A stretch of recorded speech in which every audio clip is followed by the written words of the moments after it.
নমস্কার, আমি বক্সার টিভির পক্ষ থেকে উৎপল সূত্রধর আবার আরেকটি এপিসোড নিয়ে আপনাদের সামনে এলাম।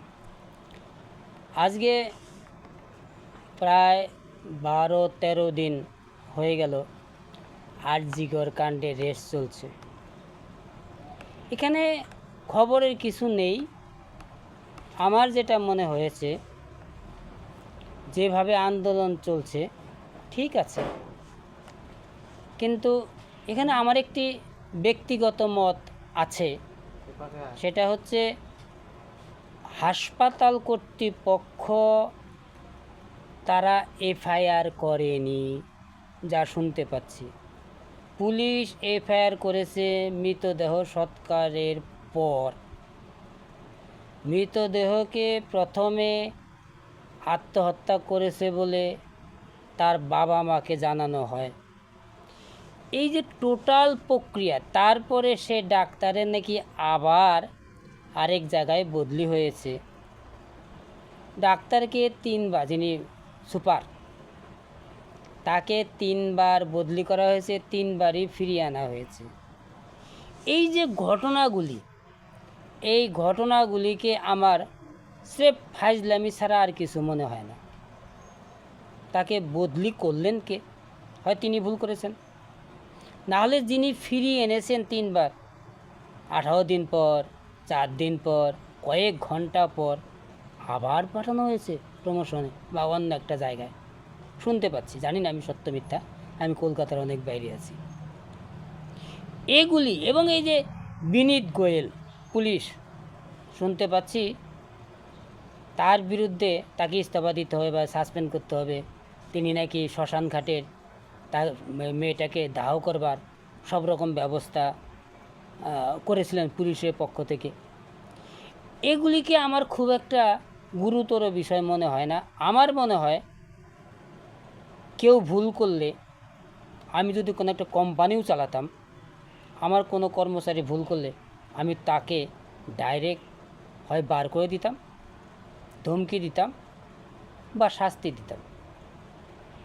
বিনীত গোয়েলকে বার করে দেওয়া, ধমক দেওয়া, শাস্তি দেওয়া কোনোটাই যার করবার কথা তিনি করেননি।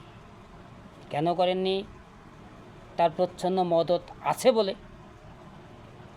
অতএব বিনীতকে সরিয়ে, হসপিটাল সুপারকে সরিয়ে এই অঘটন ঠেকানো যাবে না, যদি না অসভ্য বর্বরকে রাজ্যচ্যুত করা যায়।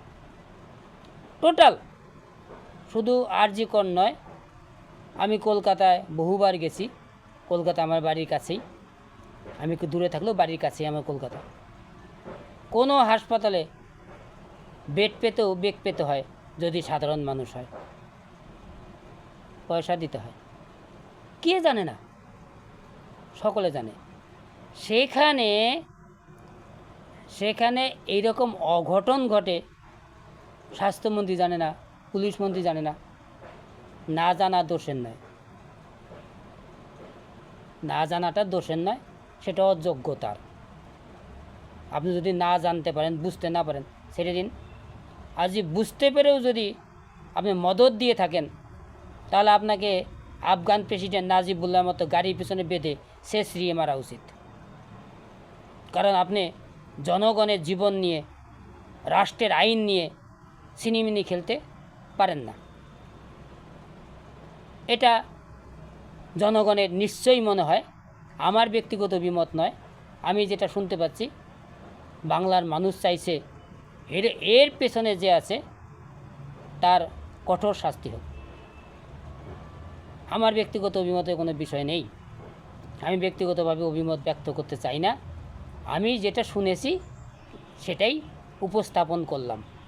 বাংলার মানুষকে নিরাপদ, নির্বিঘ্নে থাকতে গেলে এবং ভবিষ্যৎ প্রজন্ম যাতে বাংলায় থাকতে পারে, আপনার ছেলে নাতি, তার জন্যে এই অসভ্যের বিতরণ একান্ত জরুরি বলে বাংলার মানুষ মনে করে।